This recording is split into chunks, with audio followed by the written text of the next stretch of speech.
Honor X9D ទូរស័ព្ទដែលបង្កើតឡើងមកសម្រាប់អ្នកដែលគាត់ចង់ប្រើទូរស័ព្ទអត់ចង់ដាក់ case អត់ចង់បិទ screen និយាយទៅអត់ចង់ការពារទាំងអស់ប្រើលាតហើយពេលដែលវាធ្លាក់ពេលដែលវាចូលទឹកត្រូវទឹកក្តៅឬមួយក៏ប៉ះទង្គិចអីផ្សេងៗគឺអត់បញ្ហាទេទូរស័ព្ទ Honor X7D នេះគឺមានការទទួលស្គាល់ពី SGS លំដាប់ផ្កាយ5ធន់នឹងទឹកធន់នឹងការធ្លាក់ធន់នឹងធូលីធម្មតាយើងប្រើទូរស័ព្ទយើងតែងតែប្រើ case បិទ screen ខ្លាចចៃលុយវាធ្លាក់វាអីទៅចៃដន្យវាបែកទៅត្រង់ប្រែខ្នងយើងត្រូវដូរអស់លុយច្រើនប៉ុន្តែសម្រាប់ Honor X9D គឺអត់មានបញ្ហាហ្នឹងទេឥឡូវខ្ញុំមាន3ពណ៌យកមកបង្ហាញបងប្អូនទាំងអស់គ្នាខ្ញុំនឹងធ្វើការ unbox មានខ្មៅមាសហើយនិងក្រហមឥឡូវខ្ញុំ unbox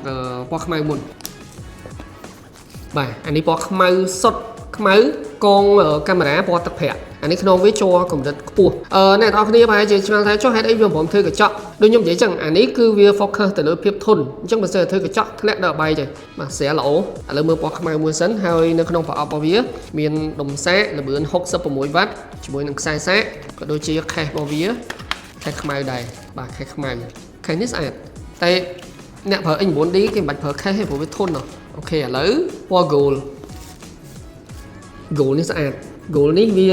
ពណ៌លក្ខណៈវាពណ៌ខ្សាច់មាសបាទស្អាតអញ្ចឹងរបស់នៅក្នុងប្រអប់គឺមានដូចគ្នាប៉ុន្តែខ្ញុំចង់មើល case របស់វា case ពណ៌ gold ដែរតែខ្នងវាស្អាតខ្នងអានេះវាមានកលាមើលទៅស្អាតដល់ពេលយើងដាក់ case ទៅវាបាត់សម្រស់ហើយអញ្ចឹងប្រើមិនបាច់ដាក់ case ទេបាទនេះក៏ខ្នង plastic ដូចគ្នា plastic កម្រិតខ្ពស់ឥឡូវយើងមកមើលពណ៌ hero ពណ៌ក្រហមចិត្តចូលតាមចិនហ្នឹងអញ្ចឹងប្រើពណ៌ក្រហមដល់ត្រូវហើយអូខេពណ៌ក្រហមពណ៌ដូចនៅលើប្រអប់របស់វានេះអានេះឈ្មោះវាគេឲ្យឈ្មោះ reddish brown ក្រហមក្នុងក្រោយគឺជាប្រភេទleather ដូចស្បែកចឹងពណ៌នេះគឺសម្រាប់ខ្ញុំស្រឡាញ់ពណ៌នេះជាងគេមើលទៅវាស្អាតវាលេចធ្លោបាទកងរង្វង់ពណ៌ទឹកមាសសូម្បីតែ frame ក៏ពណ៌ទឹកមាសដែរហើយ case អានេះ sticker case វិញ case វាឲ្យពណ៌ខ្មៅដូចអាខ្មៅមុនដែរពេលដាក់ case ទៅมันបាត់សម្រស់បាត់ទេណាដាក់ case ទៅលេងស្អាតមិនបាច់ប្រើ case ទេទូរស័ព្ទនេះធ្លាក់អត់បញ្ហាអញ្ចឹងសម្រាប់អានេះរូបរាងវាគឺជ្រុងហើយទោះបីជាកម្រាស់វាតែប៉ុណ្្នឹងទេប៉ុន្តែទំហំថ្មដល់ទៅ8300 មីលីអាំពែធំខ្លាំងមែនទែនថ្មអានេះប្រើ 3-4 ថ្ងៃបើថាអត់លេងហ្គេមប្រើស្រាល 3-4 ថ្ងៃបានសាកថ្មម្ដងបាទធំខ្លាំងមែនទែនថ្ម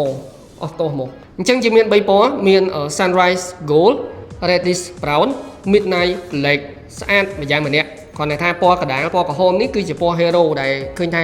គេរៀងចាប់អារម្មណ៍ច្រើនណាមួយវាចិត្តចូលឆ្នាំចិនប្រើពណ៌ក្រហមវាហុងស៊ុយសូម្បីពណ៌ហ្នឹងក៏ខ្ញុំស្រឡាញ់ដែរបាទជាពិសេសខ្នងខាងក្រោយវា